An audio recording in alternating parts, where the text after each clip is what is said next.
योगीराज स्वामी पुरसाराम साहिब जो 191 जन्मोत्सव ॾाढी ही धाम-धूम सां मनायो वियो। जय श्री झूलेलाल, जय साईं जी। दोस्तों, जयपुर शहर के अंदर योगीराज स्वामी पुरसाराम साहिब जो 191 जन्मोत्सव ॾाढी ही धाम-धूम सां मनायो वियो, जंहिंजा के वीडियो असां तव्हांखे लगातार असांजी स्क्रीन ते ॾेखारियूं पिया कि आखिर कीअं करे इहो ऐतिहासिक मेलो मनायो वियो। सर्वप्रथम त जेको हर साल जी बात हिन साल भी इहो मेलो तमाम ही जाम धूमधाम सां मनायो वियो।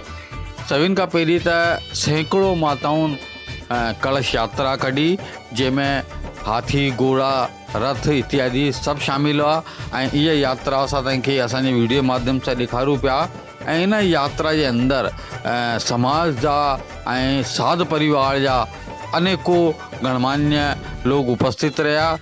ये यात्रा असां तव्हांखे असांजे वीडियो माध्यम सां ॾेखारूं पिया त केतिरी विशाल ये शोभा यात्रा है। कलश यात्रा केतिरी न विशाल आई है, जंहिंमें सैकड़ों माताऊं भेनरुनि भाग वरितो ऐं ॾाढी हर्षोल्लास सां गॾु कलश मथे ते खणी करे इन यात्रा के सफल बनाया आहिनि।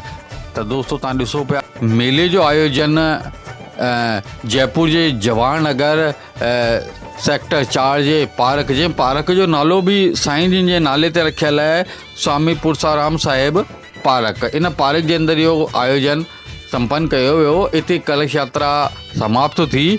उन खां पश्चात असां तव्हांखे वीडियो माध्यम से ॾेखारे था सघूं कि हर साल साध परिवार गैस जा गुब्बारा भी हवा में छॾे करे ऐं योगीराज साईं पुरसाराम साहिब की याद कंदा आहिनि। त तव्हांखे असां ॾेखारूं था कि कीअं 191 गुब्बारा हवा में छॾे करे ऐं जेको आहे न साईं जिन के याद कयो वियो।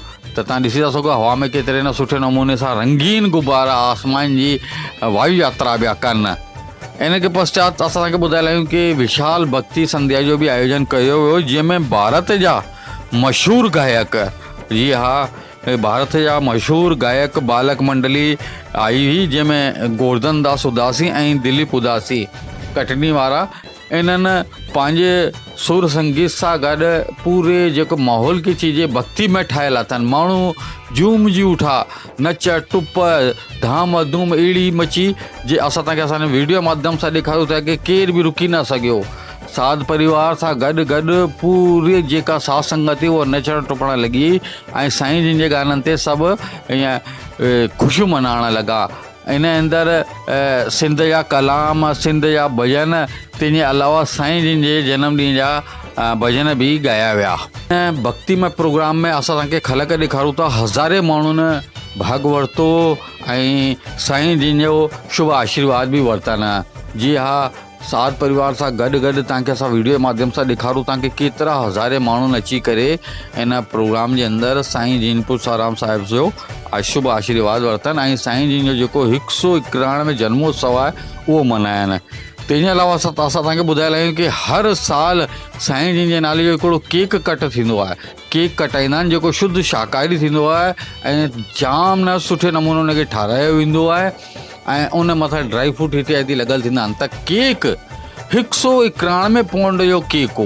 बिल्कुलु असां तव्हांखे असांजे वीडियो जे माध्यम सां ॾेखारूं था कि न भूतो न भविष्यति, न को तव्हां एतिरो वॾो केक ॾिठो हूंदो ऐं न को ॿुधो हूंदो। त उहो असां तव्हांखे असांजे वीडियो माध्यम सां ॾेखारूं था कि इहो केक 191 पाउंड जो हो, छो कि 191 जन्म दिवस हो। त 191 पाउंड जो केक हो, जेके साध परिवार मिली करे एक साथ कट कयनि। साध परिवार सां गॾु गॾु जयपुर शहर जा जेका मुखी गण हुआ, पंच पटेल हुआ, नेता इत्यादि हुआ, साध परिवार सभिनि मिली करे हिन जो केक कट कयनि। उन खां पश्चात उहो प्रसाद जे स्वरूप में सभिनि खे खारायो वियो, हिक ॿिए खे खारायो वियो। तंहिंखां पोइ असां तव्हांखे ॿुधाए लाहियूं कि विशाल महाआरती थी।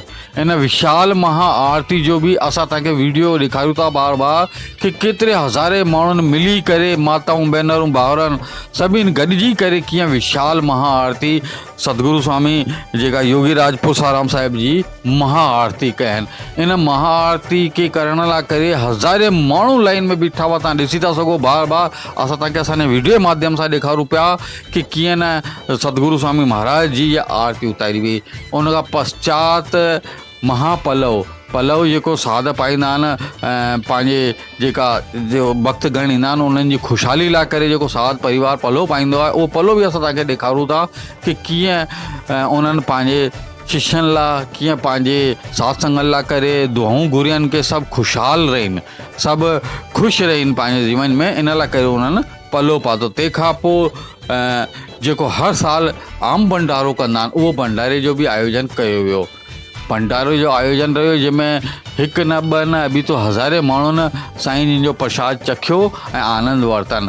त इहे ऐतिहासिक जेको मेलो लॻंदो आहे साईं योगीराज स्वामी पुरसाराम साहिब जो, इहो असां तव्हांखे असांजे वीडियो माध्यम सां ॾेखारियो पिया। जेको बि भाउ भेण माता पिता बुज़ुर्ग असांजा अची न सघिया, उहे हिन वीडियो माध्यम सां पूरो टेलीकास्ट ॾिसी था सघनि, आनंद वठी था सघनि। हिकु बार मूंसां गॾु मिली करे तव्हां चईंदा जय साईं जी।